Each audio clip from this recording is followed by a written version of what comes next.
Salut tout le monde! Aujourd'hui j'ai décidé de vous préparer une nouvelle petite recette. En fait je vais vous faire une sorte de béchamel, une version allégée, une version végétalienne qui peut-être vous plaira, je l'espère. En tout cas c'est quelque chose que j'utilise assez souvent puisque j'aime bien quand il y a des sauces onctueuses pour accompagner soit des salades, soit du riz, soit des pommes de terre. Donc là je vais faire une béchamel allégée. Vous pourrez accompagner ça de ce que vous voulez. Nous, on va accompagner ça avec du quinoa.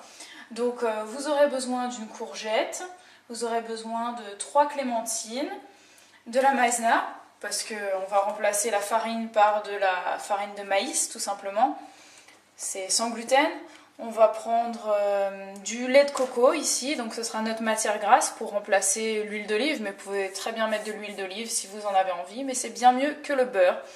Et pour remplacer le lait de vache, on va prendre du lait de soja. Voilà, donc je crois que j'ai à peu près tout dit, donc on va pouvoir commencer tout de suite. Si des épices, alors moi je prends du curry et du cumin. Vous pouvez prendre vraiment les épices de votre choix. Vous pouvez prendre de la muscade pour vraiment faire votre béchamel.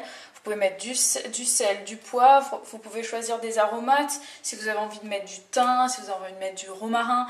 Vous pouvez aussi mettre de l'ail, de l'oignon, de l'échalote. Vraiment ce que vous avez envie pour agrémenter la sauce béchamel comme vous en avez envie. Donc on va commencer tout de suite par râper la courgette. Hop. Et on la râpe dans un grand wok ou alors un plat comme ça, quoi. Donc c'est parti.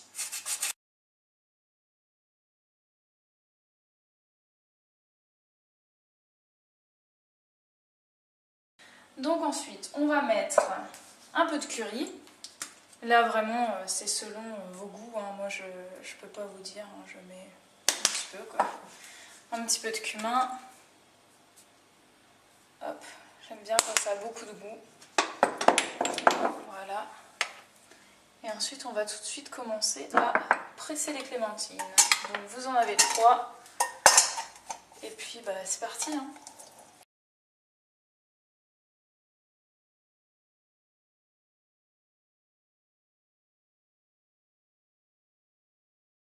Voilà, donc maintenant le jus est pressé et on va le mettre sur les courgettes. Donc là, vous devez certainement être en train de vous dire, mais pourquoi est-ce qu'elle met des courgettes? Pourquoi est-ce qu'elle met des clémentines? Donc moi, je vais vous dire quelque chose. Chez moi, la cuisine, pour moi, c'est de la créativité, de l'originalité, de la spontanéité, du ressenti. Donc quand je fais la cuisine, je me dis pas, bon, je vais faire ça, ça, ça. Non, moi je pars, j'essaye, je mets, je me dis que ça ira peut-être. Et ensuite je mange. Si c'est bon, et ben je me dis, il faut que je la fasse partager. Donc là, c'est une recette que j'ai faite comme ça. Un jour, je me suis dit, je vais mélanger ces ingrédients ensemble et on va voir ce que ça donne. Et c'était super bon. Donc voilà, aujourd'hui, je vous fais partager cette petite créativité, cette petite création que j'ai faite. Donc j'espère que vous allez aimer et essayer. Je vous assure que la courgette, ça donne une texture, une onctuosité à la sauce qui est superbe. Et les clémentines, ça donne un petit goût acidulé au top. Donc là, on va chercher une bouteille d'eau. Ensuite, on met de l'eau dedans. On rajoute un fond. Je sais pas, regardez un petit peu ce que ça donne. On va mettre le feu sur feu doux. Enfin, feu moyen, je dirais. Sur 4 pour moi, 4 sur 6. On prend une pelle en bois. Vous pouvez ici, à ce moment-là, rajouter du sel, du poivre, selon vos goûts. Voilà, là vous mélangez bien. C'est à ce moment-là aussi, si vous avez envie, de mettre de l'ail, de l'oignon par exemple, et toutes les épices de votre choix. Là on tourne un petit peu. Voilà. Et on va couvrir, tout simplement. Donc on va laisser ça mijoter. Pendant ce temps-là, vous pouvez déjà commencer à préparer votre liant. Donc là, dans un petit ramequin, vous mettez 2 cuillères à café bombées de maïzena, donc de farine de maïs, fécule de maïs, enfin, comme vous voulez l'appeler.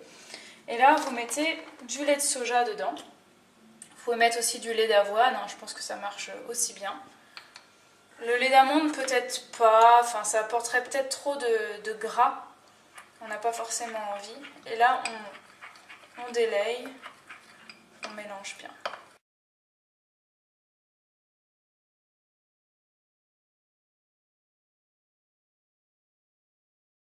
Ensuite, vous mettez votre lait de soja de côté et vous pouvez récupérer du lait de coco. On va l'ajouter tout de suite aux courgettes, comme ça, ça va bien cuire avec. On va prendre une cuillerée à soupe.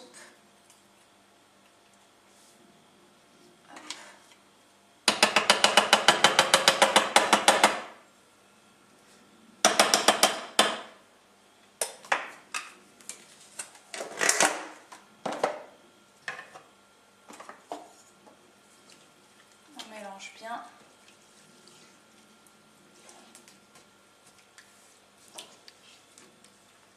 Et vu que ça commence à chauffer, ça commence à sentir bien bon. Là, ça sent le cumin. J'adore ça. En plus, c'est très bon pour les maux de ventre, le cumin. Ça soulage quand on a des maux de ventre, je sais pas si vous saviez. Surtout les graines de cumin en tisane. Hop. On couvre et on laisse mijoter pendant... écoutez, je vous dirai tout à l'heure combien ça a fait de minutes. A tout à l'heure. Coupé. Donc c'est bon, on a attendu 15 minutes. Et les courgettes ont bien fondu, enfin la courgette a bien fondu. Donc j'ai enlevé le couvercle, j'ai diminué un peu le feu. Comme ça on laisse encore s'évaporer un petit peu l'excès d'eau. Et ensuite on va pouvoir mettre notre petite préparation. Donc je vais rajouter un petit peu de lait de soja directement dans le ramequin, en essayant de ne pas trop en mettre à côté. Hop, on verse directement dedans. Là, on va pouvoir rajouter un peu de lait. Là, vraisemblablement, j'aurais tendance à dire que il y en a partout, que c'est 25 centilitres environ, je pense. Ouais, je vous réécrirai ça sur le blog. Donc là, vous mettez votre lait dedans, vous tournez bien. Et vous voyez que ça s'épaissit très vite. Donc là, moi comme j'ai pas envie de mettre trop de lait de soja, puisque comme je vous l'ai expliqué, ça contient quand même pas mal d'œstrogènes. J'ai pas envie que mon mari soit stérile parce que je veux des enfants. Donc je vais compléter avec un peu d'eau. Voilà. Et on va les mélanger continuellement, exactement comme vous le feriez avec une béchamel classique. Et on va mélanger comme ça jusqu'à épaississement. Voilà, la béchamel est prête.